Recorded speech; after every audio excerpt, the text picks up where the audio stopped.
There's a storm coming. Occultism in our society, and particularly in our government, at the highest levels of corporate America, is rampant. We're going to talk about Skull and Bones. No one answers when you knock on the iron doors of Skull and Bones Society in the middle of the campus of Yale University. If you have to knock, you are not wanted in. Yale University is 300 years old this year, and were you to visit its campus, you would see that it still has exotic clubhouses, which look like tombs where Yale's legendary secret societies meet. Their prestige and importance have largely evaporated, but the rituals are still a secret. And so when we heard that some enterprising characters had managed to spy on the famous Skull and Bones Society, well, we couldn't resist. Skull and Bones, people say it's a fraternity at Yale University, but it's really a postgraduate organization. So it was founded in 1832, and it's not like a normal fraternity. People don't pledge. These people choose who they want to come. So they do the recruiting. They recruit 15 people every year, people who they see are going to be powerful people in the future. So they're recruited when they're a junior in college. A lot of these people come from really wealthy and influential families because they know that this person has the resources to then elevate them to a position of power that can benefit the club. True.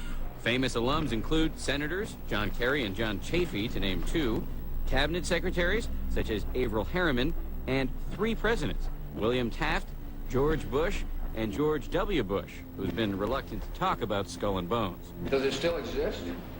The thing is so secret, I'm not even sure it still exists. Former Skull and Bones members and current members have been presidents, heads of the CIA, senators, heads of business. I mean, huge, huge corporations.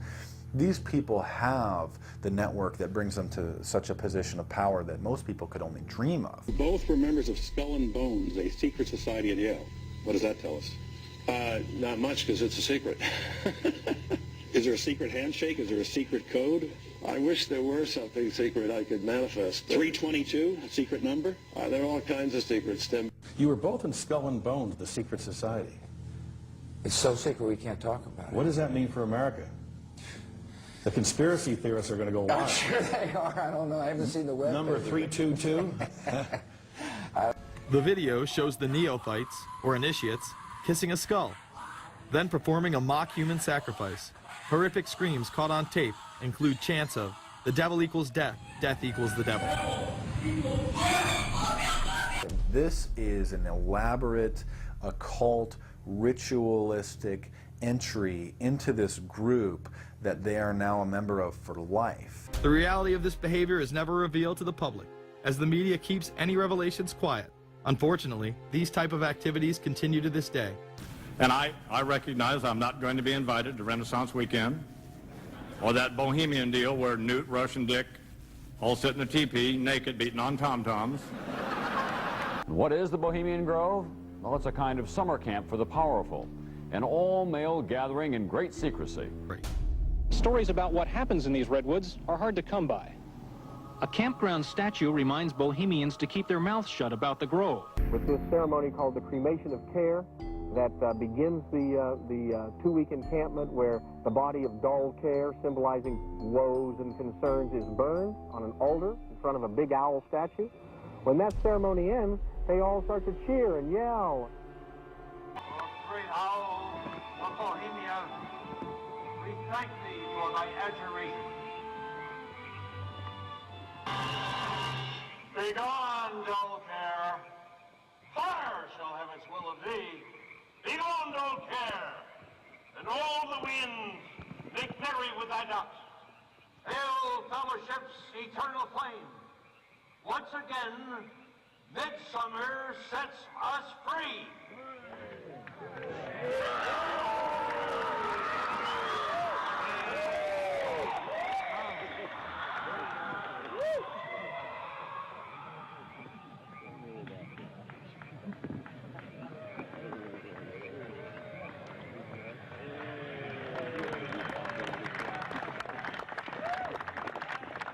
And the entire infrastructure of power is filled with these people. And for those that have trouble believing this, folks, Satanism is real. The worship of Lucifer is real. This is the elite religion. Listen, I am a happy member of the Bohemian Grove. I like the folks who come there, and it's really inappropriate for me to talk about the group beyond that. The membership lists of the Bohemian Grove and the Council on Foreign Relations, the Bilderberg Group, a lot of the key level people are overlapping and are involved in numerous groups. You really can't tell whether a person's working for a private corporation or the government because they're always moving back and forth. So, you know, you've got a guy who one moment is the president of a big construction company like Halliburton, and the next moment he's vice president of the United States, or the president who is in the oil business. And this is true whether you've got Democrats or Republicans in the office. You have to moving back and forth through the revolving door. There's a storm coming.